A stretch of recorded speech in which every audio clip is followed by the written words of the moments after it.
Salut, mon nom est Sonia Tremblay et vous écoutez Sortir des ruines. Cette semaine, vidéo ASMR de chuchotement. On va tranquillement s'en aller vers ça. Et je vais vous montrer quelques-unes de mes décorations de Noël pour mon sapin là, favorites et pourquoi elles sont mes favorites. Moi, vous savez, je suis une grande fan de l'automne, mais j'aime quand même beaucoup la période de Noël. Je trouve que c'est comme la continuité un petit peu de l'ambiance cosy qu'on voit en automne. Puis les lumières tamisées, le sapin de Noël, ça ramène plein de petits souvenirs. Fait que c'est quand même une période que j'aime. J'aime ça faire un sapin de Noël aussi. Je le fais relativement tôt. Il est déjà fait. Parce que je trouve que pourquoi se priver d'une si belle ambiance, au niveau des lumières, au niveau de... C'est ça, c'est du sentiment d'apaisement que ça apporte et tout.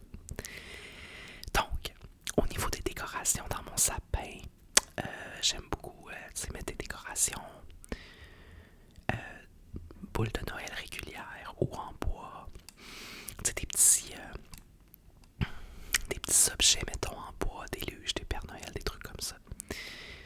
Mais j'ai également quelques décorations qui sont un peu plus sentimentales, disons. La première que je vous montre, c'est une boule de Noël que ma mère m'a donnée. Et à l'intérieur, c'est une photo de moi bébé dans les bras de ma mère. Bon, c'est une vieille photo. Je ne pense pas que vous allez réussir à voir très bien, mais voilà. En plus, en dessous, il y avait il y a encore un petit bouton que tu pouvais allumer. Et c'était la voix de ma mère qui me souhaitait joyeux Noël, qu'elle avait enregistré. Mais là, ça fait des années et ça ne fonctionne plus. Mais j'ai quand même conservé évidemment la boule avec la photo. Il y a un petit ruban argent pour tenir la boule.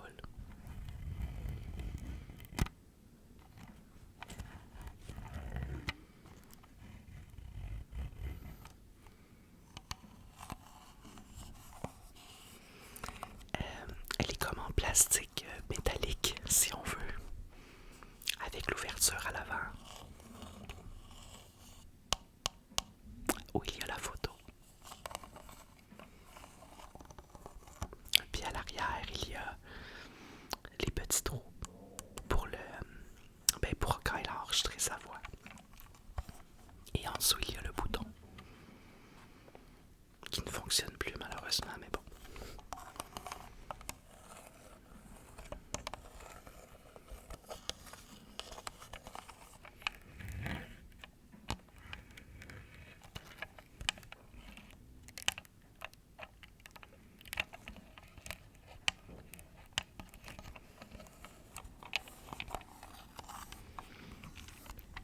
C'est un souvenir précieux pour moi parce que c'est ma mère qui a pris le temps de l'enregistrer, de me la donner.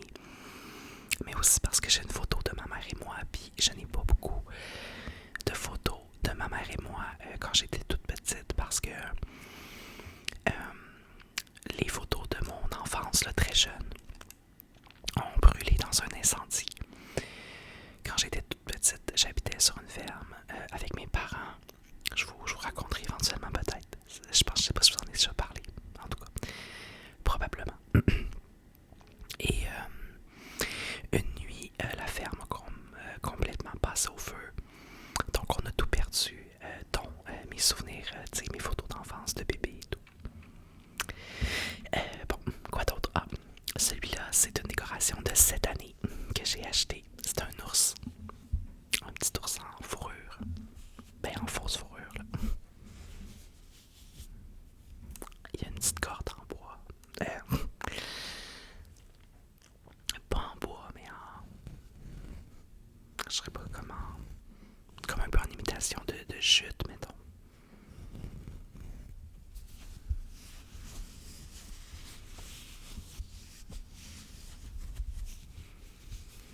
Le petit ours a une tuque sur la tête.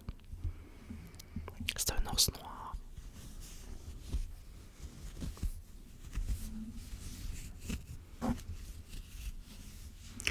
Puis je l'apprécie particulièrement parce que c'est un peu plus politique. Je veux pas trop embarquer évidemment là-dedans. On est ici pour relaxer. Mais reste que j'imagine que vous connaissez la trend qu'il y a eu dans les derniers mois, années, même je pense que ça doit faire au moins un an et demi qu'elle existe, par rapport aux femmes qui ont peur des hommes pour plein de raisons, hein, et qui se font demander: préférerais-tu te retrouver dans le bois avec un homme ou un ours? Puis les femmes répondent: je choisis l'ours, I choose the bear. Il y a eu vraiment beaucoup de mimes là-dessus, de discussions sur les raisons pour lesquelles les femmes choisiraient l'ours plutôt qu'un homme inconnu. Et moi, je comprends ce sujet-là. C'est un sujet qui me touche particulièrement. La condition des femmes, la misogynie ambiante et tout. Donc, c'est pour ça que j'ai un petit ours dans mon arbre. C'est un rappel à ça, à ce fameux je choisis l'ours. Mettons que c'est une façon cute de démontrer mes allégeances sociales et mes réflexions sur notre société.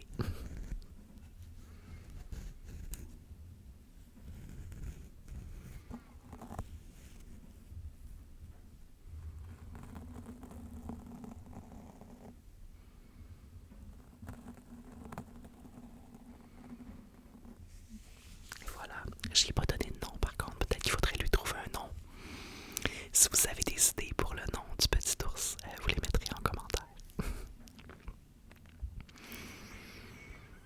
Ensuite, j'ai une tour Eiffel que j'aime beaucoup. C'est une tour Eiffel cheapette en plastique, toute dorée. Voyons, hey, je vous dis vraiment n'importe quoi ce soir. Argentée, pas dorée.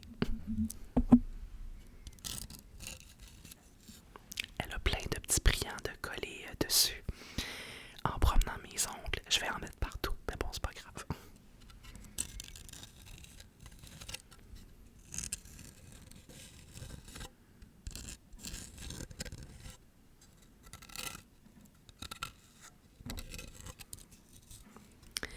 La raison pour laquelle j'aime particulièrement cette déco,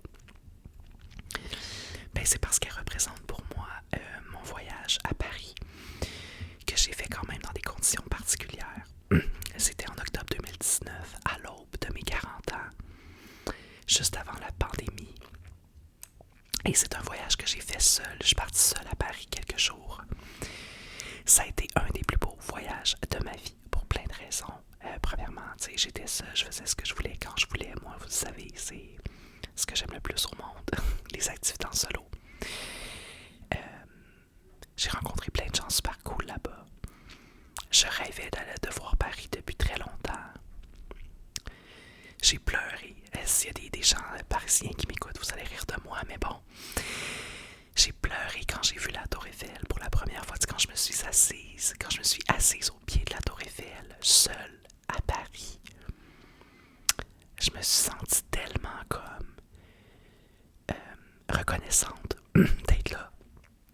Je me suis sentie tellement libre de faire ce voyage-là seul puis de le vivre pleinement.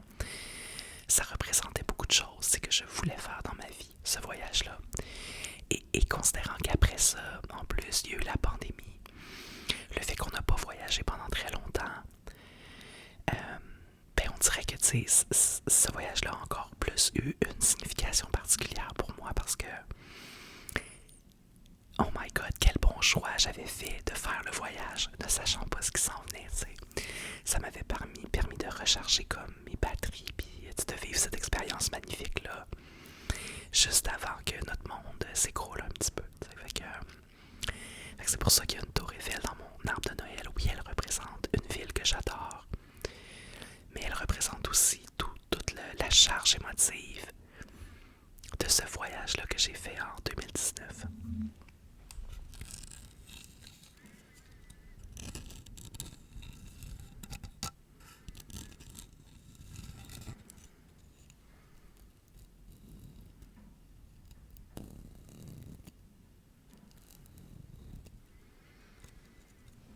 j'ai beaucoup aimé Paris. On me demande souvent sur Instagram de venir à Paris. Parce que j'ai des abonnés de venir en France. Tu sais, je pense pas nécessairement y retourner de sitôt, là, parce que les billets d'avion, c'est quand même c'est coûteux, là, à partir du Canada. Les gens en Europe réalisent pas c'est quoi les prix des billets d'avion quand tu pars du Canada, mais c'est bien différent de votre réalité. Ça, soyez censurés. Mais je vais y retourner, c'est sûr que je vais y retourner éventuellement. J'avais adoré l'endroit. Évidemment, comme tout le monde, en tant que touriste, tu sais, les gens qui habitent là, c'est pas parfait. Mais quand t'es touriste et que tu visites, t'as une autre impression. Un peu comme quand les gens me disent que c'est leur rêve de venir à Montréal, de visiter Montréal. Je leur réponds toujours, pourquoi? Mon Dieu, mais pourquoi? Tu sais, fait que bon, un peu le même concept. Ah oui, j'ai aussi choisi ce petit soulier. Tout simplement parce qu'il représente ma mère. Presque à chaque année, pas tout le temps, mais presque à chaque année, elle va m'acheter une petite déco pour mon sapin. C'est comme une petite tradition. Et pas une décoration chère, là, au Dollarama, genre. Mais c'est sa façon à elle de faire partie un peu de la tradition de ma décoration et tout. Puis le soulier, c'est un des premiers qu'elle m'avait donné. Là, ça doit faire, je sais pas, 10 ans que j'ai ça presque. Parce que moi, j'aimais beaucoup. Tu sais, là, maintenant, je me suis calmée. Là, je suis plus vieille. Puis bon, je réalise que j'ai pas autant de besoin que ça en souliers. Mais quand j'étais plus jeune, début de l'âge adulte, même ado, ben moins ado, ben j'avais moins d'argent. Mais quand j'ai commencé à faire de l'argent, mon propre argent, je veux dire, je m'achetais beaucoup de souliers régulièrement. Tout type de souliers, des bottes, des souliers à talons, des souliers de course. J'en avais énormément. J'en ai encore beaucoup aujourd'hui, là, mais au début de l'âge adulte, c'était quelque chose. Fait que ma mère m'avait acheté donc un petit soulier comme ça, en décoration, avec la corde là, pour accrocher au sapin. Puis je l'ai gardé tout ce temps-là. Premièrement, je le trouve super cute. Mais aussi parce qu'il représente les petites attentions que ma mère a pour moi. Le fait qu'elle me connaisse bien. Le fait qu'elle prenne le temps de sélectionner une décoration qui veut dire quelque chose pour elle et moi. Cette année, je ne sais pas encore ce qu'elle a acheté. Je sais qu'elle a acheté un truc, mais je ne l'ai pas encore reçu.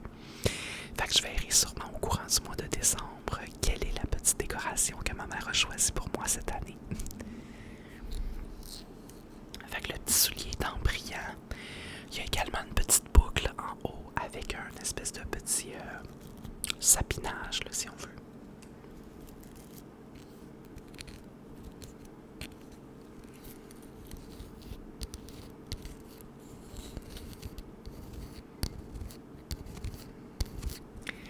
Je dirais qu'il est en plâtre ou c'est pas du plastique, mais pas partout.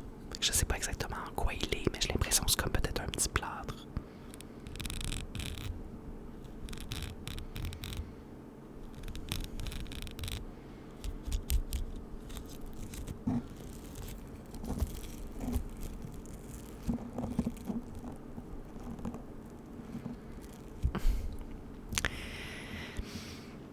Une autre décoration que j'affectionne beaucoup, c'est ma décoration de Michael de The Office, qui est le patron là, dans The Office.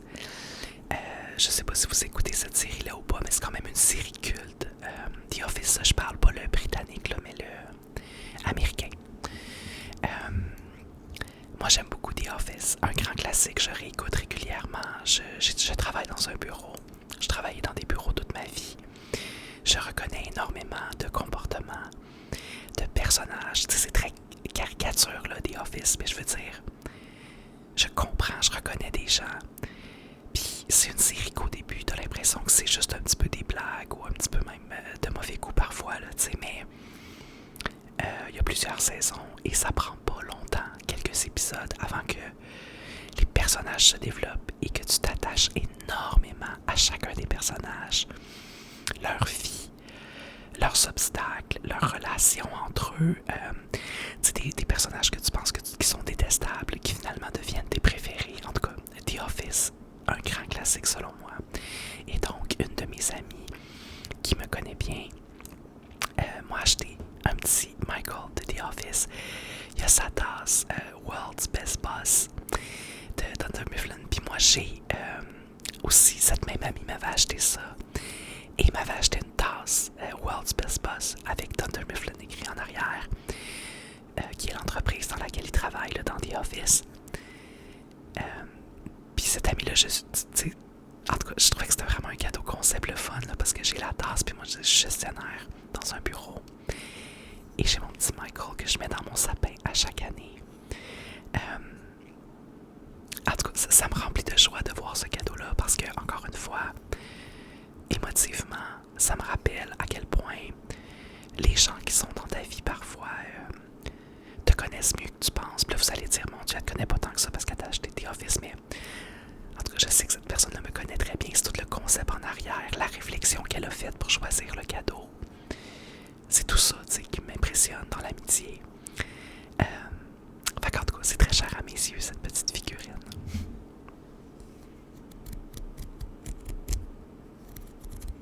C'est en plastique, je dirais.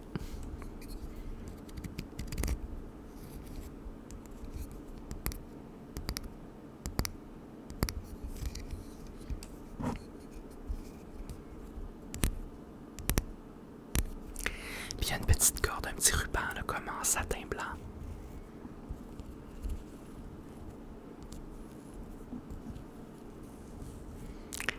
Alors voilà mon petit Michael. Je sais pas s'il y avait d'autres personnages. C'est un cadeau, là. Je sais pas où elle l'a acheté, honnêtement. Mais tu sais, lui, c'est quand même le boss dans The Office, comme un peu personnage mythique, là. Mais il y a sûrement d'autres personnages également. Moi, mon personnage préféré dans The Office, c'est Dwight. Je dois pas être la seule. Dwight. Quel divertissement, mon Dieu. Puis finalement, c'est ça, quand tu commences à comprendre, puis regarder, tu t'attaches à Dwight, tu comprends, tu sais, d'où il vient. En tout cas, dernière chose que je veux vous montrer, c'est pas des décorations de sapin, mais c'est une petite maison. Là. Ben ça, c'est une personne à la boîte, un petit enfant à la boîte aux lettres. Là, des petites maisons que tu utilises pour faire des villages de Noël, mettons. Puis ça, je vais vous montrer. Évidemment, ça fait partie de plusieurs. J'ai une collection complète de petites maisons, là, comme j'en ai sûrement. Ben, pas. Il y a des gens qui ont des collections de 300, là, mais moi, je parle que j'en ai sûrement, je sais pas, comme 35, là, mais en fait, c'est que c'était à un de mes oncles qui les collectionnait. Puis sont toutes aussi belles que celles-là, avec des petits brillants. Elles sont toutes travaillées, peintes, avec des détails, de la neige. Puis c'était un de mes oncles qui aimait beaucoup faire des villages de Noël. Et quand il est décédé, dans le fond, la collection a été remise à ma mère, là, qui est sa sœur. Et elle me l'a donnée à moi, en souvenir. Fait que je la garde précieusement. Je ne fais pas de village de Noël à chaque année par manque de place. Mais il y a des années où je prends le temps vraiment d'en faire un quand même, un grand village avec tout ça. Puis il y a d'autres années où je reste plus simple dans ma décoration. Ça dépend de mes envies. Mais une chose de certaine, je conserve ces petites maisons-là là, qui sont super cute. Fait que je voulais vous en montrer comme un petit exemple ici. Il y a un petit sapin, un enfant qui met une lettre dans la boîte aux lettres et un lampadaire avec une couronne de Noël.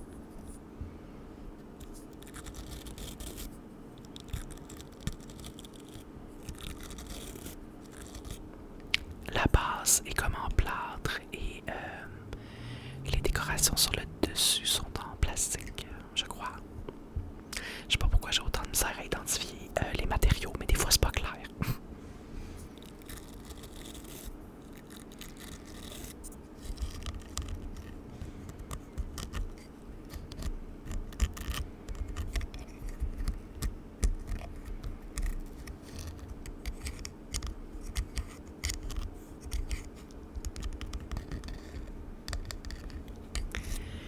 Alors voilà, j'aurais pu vous en montrer d'autres, j'ai d'autres belles décorations que j'aime, mais là je trouvais que c'était un bel éventail de choses que j'affectionne particulièrement et pourquoi.